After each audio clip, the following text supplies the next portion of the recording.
Introduce. It's July 11th, 2024, and I'm with Mr. John Jeckovich and reading his book, Their Mother's Sons. And this is chapter 8, where on page 215, Mr. Jeckovich is in Haverfordwest, Wales, get ready to send to the front lines a couple weeks away, and he'll be going into the Battle of the Bulge, and that was a very horrible, bloody fight, and a lot of soldiers were killed.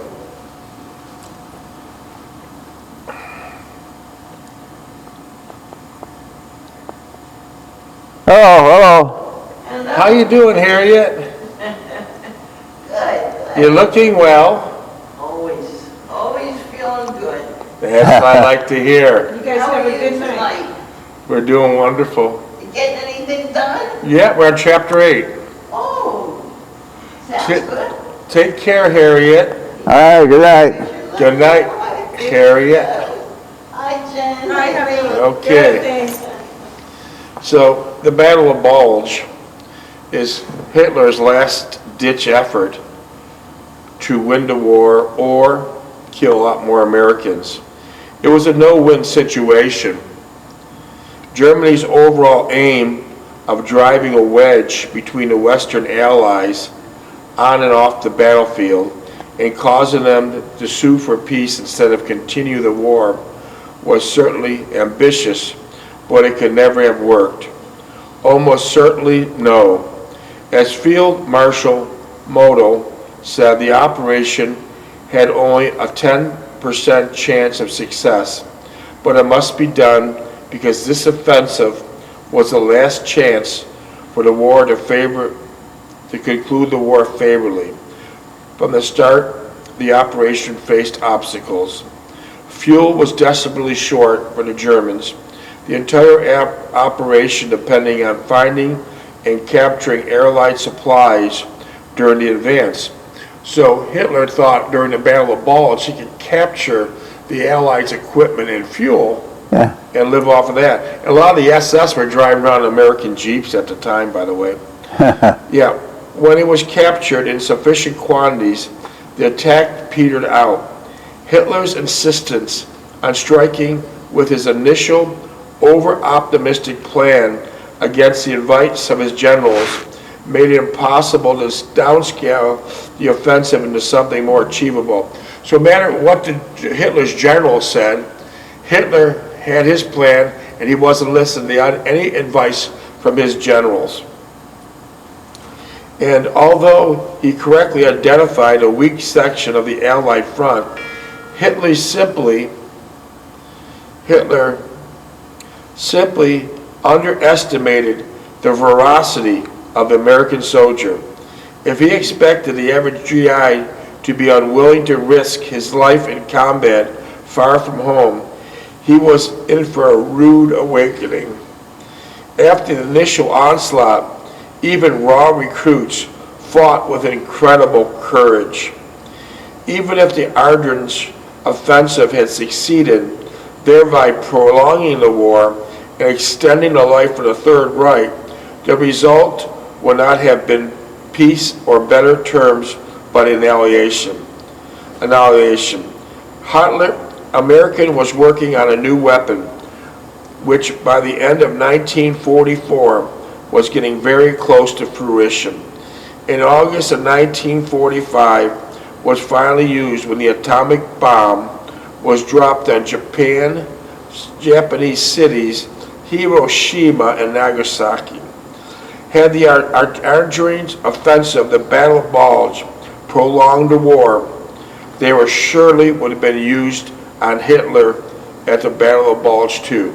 But they didn't have to use the atomic bomb because the Americans kicked their ass and there was nothing left of them at the Battle of Bulge. So about 4 months later, then the war in the Pacific ended, but the war went on much longer than the European War. Went on much longer. The Japanese were just digging it up and digging it up. So here we go. We're still in Haverfordwest. She hugged and kissed me momentarily and said, "Thank you and may God always be with you." That's Jean's mother. What do you say? You gave the Young family some gifts of rations and Oh, yeah, things yeah. like that. And Jean's mother kissed you and held me momentarily and said, "Thank you and may God be always with you." We sat on a bench and I held her closely, thinking of many things, but mostly what lay ahead of me in the coming weeks. The good times I had here only magnified more greatly what I would eventually miss and made me more vulnerable to distress and agony. I would feel when I left here, I did not feel this way when I left home from Furlong on my way going to overseas with the good possibility of never returning. I was not overcome of the thought of leaving everything, but I cherished and loved behind me forever. I was only consumed with the all-encompassing guilt and leaving and shirking my responsibilities at home to run off and fight a war I knew nothing about. If I did not feel as much sorrow and agony at leaving Anne as I did now, at the prospect of leaving, possibly ever leaving Jean and her parents, the sentiment always perplexed me whenever I thought about it. It continued to mystify me for several years. I knew I loved Anne, but the question before, did I love Jean more? With these depressing and chilling thoughts, I became quiet and reflective. It was only Jean's quiet voice that broke my despondent mood. I reached down and kissed her. "Thanks for everything," I whispered as I held her. "I'll never forget you and your folks."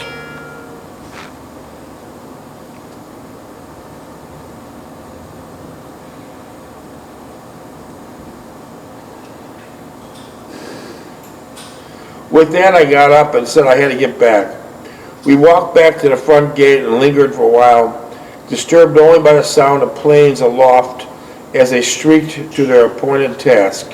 I kissed her once again, and she quickly left my side to return to the safety and tranquility of her little world. I thought now how I envied her, and perhaps loved her with the futility and hopelessness of a person destined not to be part of her life ever. I was fortunate enough to get the ration detail the next day, and it helped break up the monotonous repetition of the long, eventful, trivial days we were all experienced our last few days here. We knew that we would only be waiting around until the turn came up to our slot, which meant crossing the channel and getting assigned to the piece of this war. Ration detail was a day-long chore and consisted of getting rations and our equipment from the quartermaster depot in Milford Haven and distributing them to the companies in our area. There were 2 6x6s assigned to the task. As I drew the one that hauled the groceries to several mess halls scattered throughout the battalion region. We were on the second trip from Milford Haven, hauling for the 3rd Battalion, located in Clabberstone, about 10 miles due north of Haverfordwest. Clabberstone was a much smaller town and more likely a village, with most of the 3rd Battalion billeted in the squad tents and out in the pasture. The only troops billeted in deeds in the village are the headquarters companies and naturally the officers with the rank of first lieutenant above. The mess hall was located in the abandoned schoolhouse and not too far from where the most troops were bivouacked. I was thankful our setup was more elaborate and considered myself fortunate to be located in town with all the creature comforts plus a close proximity to Jean and her family. On the last stop of the day, we were at our own mess hall as we unloaded boxes and crates of ration. One box slipped off the tailgate, and a truck smashed open hit the cobblestone street. Was spewed out number 10.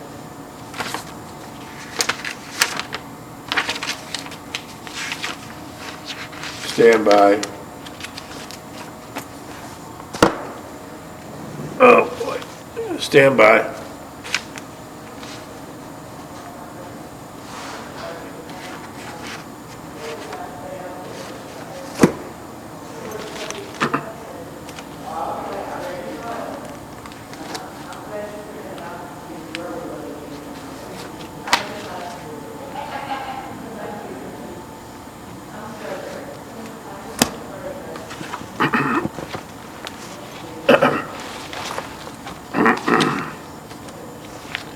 Stand by. Boy, you got that book all messed up nowadays. Yeah. Huh? Yeah, stand by.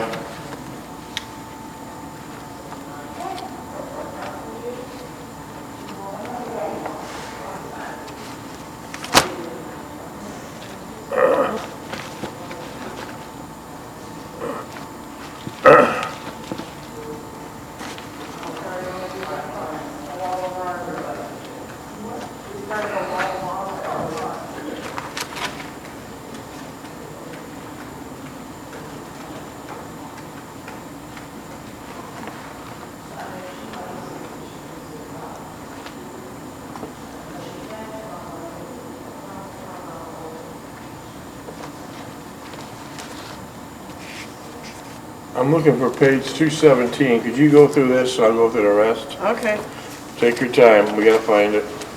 so maybe John can tell us a little. Yeah, just, what would you tell us about bringing the number 10 cans to Gene's house? Mr. Jeckovich, tell us about the number 10 cans. Number 10 can was the biggest can that something was put out. Well, tell us the story. It was a pound and a half can.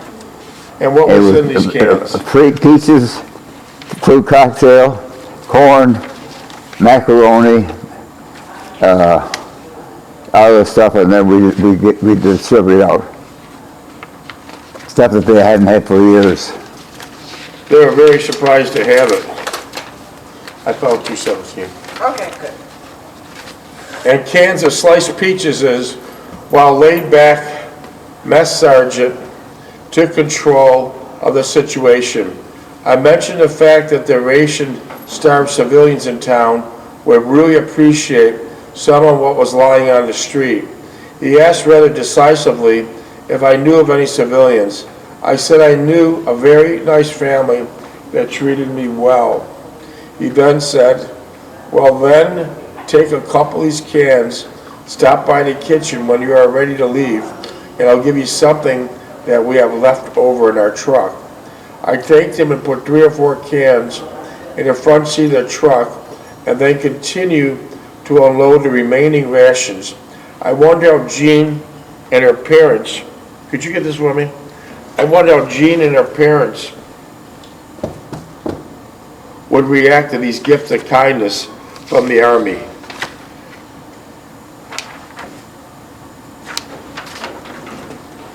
Okay, that was the end of chapter 8, and now we're on chapter 9, page 218, crossing the channel. As we got ready to leave, the mess sergeant came out with a full box of rations and set them in the cab of the truck. He then said, with a slight grin on his face, give them to your civilian friends with compliments and enjoy. With that, he patted me on the back, and I thanked him again as he said, they will surely appreciate his kindness and generosity. He waved his large muscular arms and went back into the kitchen and sat in the truck, wondering how I was going to get all these rations to Jean and her family. What were you thinking? How were we going to get them there? Well, what I was doing is illegal. Yeah, I know, but And somebody in the service caught me, something busybody caught me. I understand. But how were we going to get all those cans of food there to her? Well, I pull up in the back of his kitchen and dump them out. I've dumped them all out to him, and then he distributed it. Wow. I don't want to go individual, that'd be too conspicuous. Yeah. So I dumped everything in his kitchen, and then he dumped it out. He waved his muscular arm and went back into the kitchen. I sat in the truck wondering how I was going to get all these rations to Jean and her family. Oh, I decided I would take half tonight and the rest the next night. In the meantime, I would store the remainder in my duffel bag, hoping they would not have a surprise equipment check. As the driver reached the turnoff for our billets, he asked me where my civilian friends lived. I set up the hill and to the right. To my surprise and amazement, he turned and headed the huge 6x6 up the narrow street. We were barely missing the cottages on each side as the driver skillfully etched his way up the street and climbed. People were coming out of their cottages, wondering what was coming out of the street. Perhaps a tank? I imagine some wondered. We finally reached Jean's cottage, and I quickly jumped out of the cab and knocked on the front door. Miss Young hurriedly answered and was completely speechless to see me as well as a huge 6x6. Standing out in front, I told her I had something for her and quickly brought in the boxes of rations and set them on the kitchen table. I turned to Mrs. Young and said, "Goodbye, I will see them tonight." As we started back the steep hill, I had a warm sensation and felt good about what I've done to help out some well-deserving people.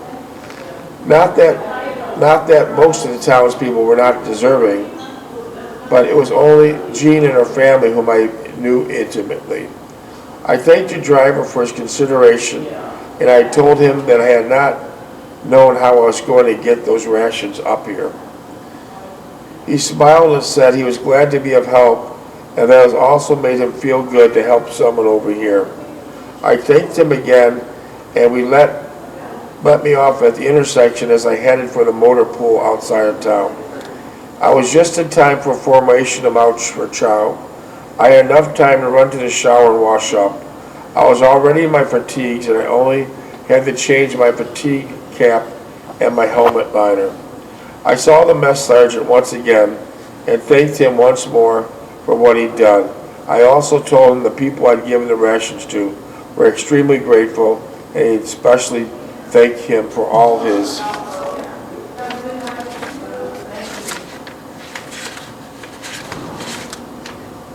Okay. All right, stand by. Tell us how, while I'm looking for these other pages, tell us, when I'm looking for these other pages, tell us how the Youngs greeted you. the what? Well, I'm looking for these other pages. Tell us how the Youngs greeted you when you brought brought all the They cake. start crying. They were very happy, weren't they? Yeah. Dave, I hope we put that book together. I will.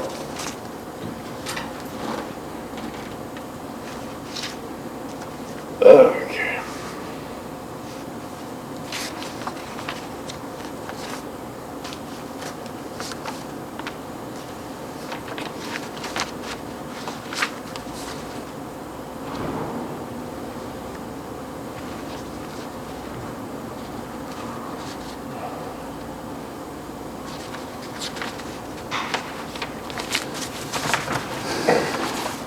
Can I get these from you?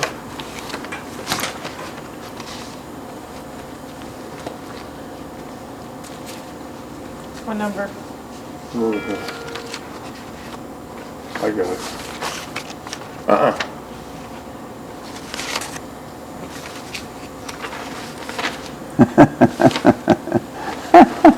10 minutes. It makes you smile, doesn't Making it? you laugh, right? You guys look like a bunch of Jewish bankers. Yeah! That's one way to put it. Okay.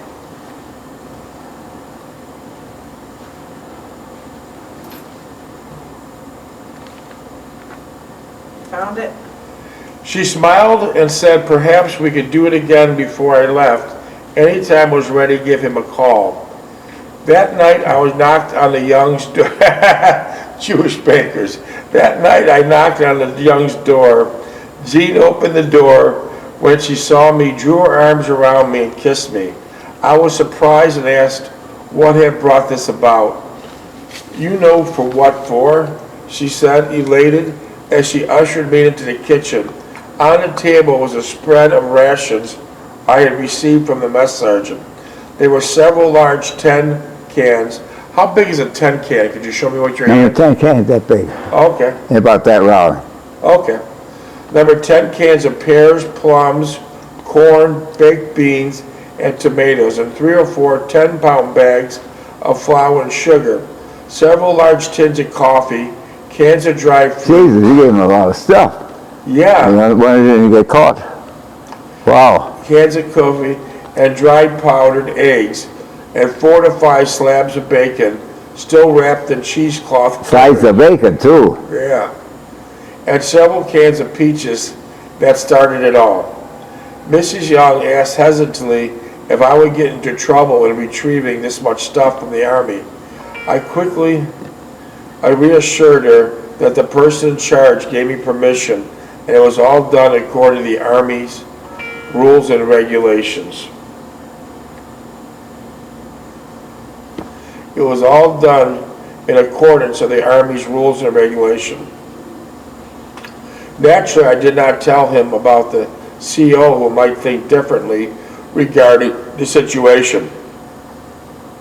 What we did know would not hurt him. What he did not know would not hurt him. I thought as I looked at the cheerful and appreciative faces that my reward was greater than the risk involved. I'm sure there was much more being done on much higher plane than was taking place here. I felt, what you mean by that? You meant some of the officers were taken, like you said, one guy took a boat home? Yeah, he took a boat home. And where was it? $150,000 boat. Where was it located? It was located in outside of Belgium. And he And took he that. sent it all the way home with licenses and everything. Do you have any idea what state he went to? Huh? What state he went to? Well, he was in France. First of all, he had to get it out of France, then he had to get it out of the country, then he had to put it on a boat or a plane. He probably put it on a damn plane. And then And he lived in Michigan. So he probably got that thing in 2 weeks. So the boat went all the way to Michigan. Yeah, yeah. Unbelievable. Nothing said, nothing done. Yeah. I felt happy for them, and I was only disturbed a little that I could not do more before I left. I told the Youngs to look at it as a Christmas gift from your uncle, Uncle Sam. That's good. Tell him it's a gift That's a from your good uncle, one, yeah. Uncle Sam. It was a festive mood that night, almost like Christmas Eve back home. When I was a small child, Miss Young and Jean baked special cake as well as sang Christmas carols around the warm, glowing fireplaces.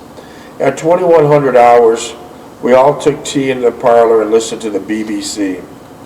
The news of the war soon put a damper on our festivities, and as we listened to the commentary, we once again thought of all the brave young and men dying tonight under the cold, wet blanket of snow.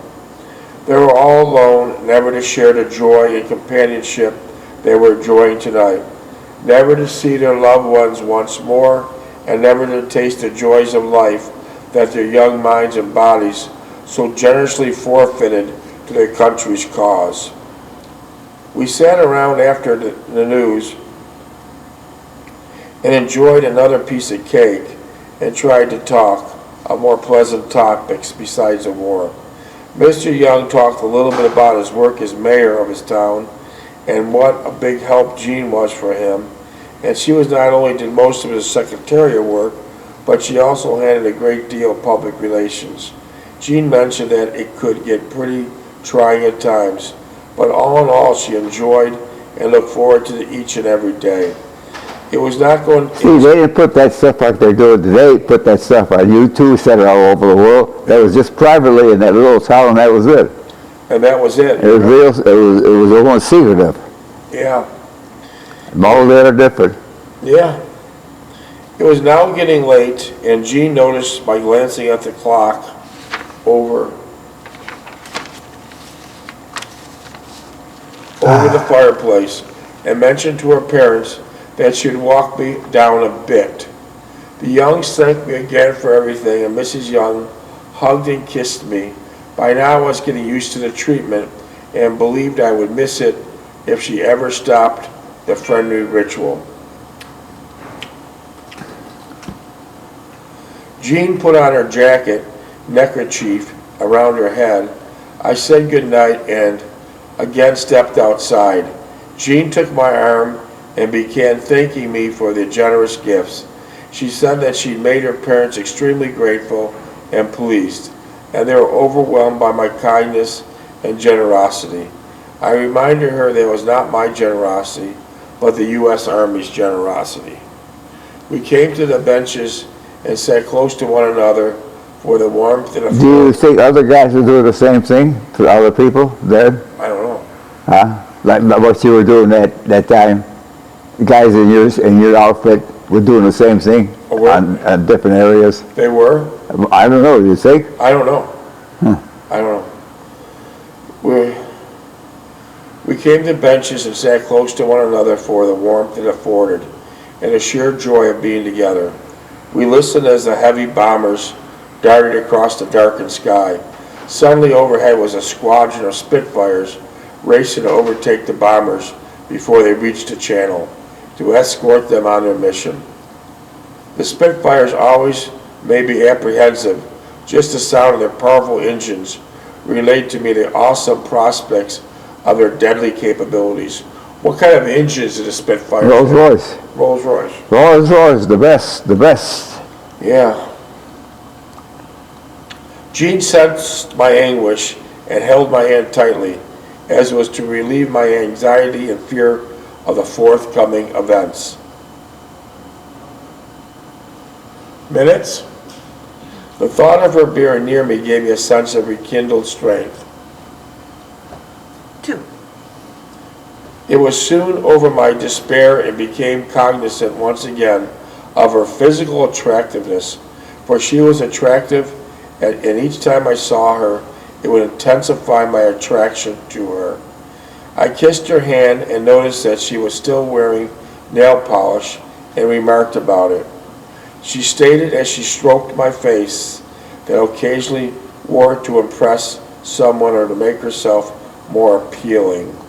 I said it was surely working and fulfilling its mission. It certainly impressed me. She squeezed my hand and kissed me on the cheek.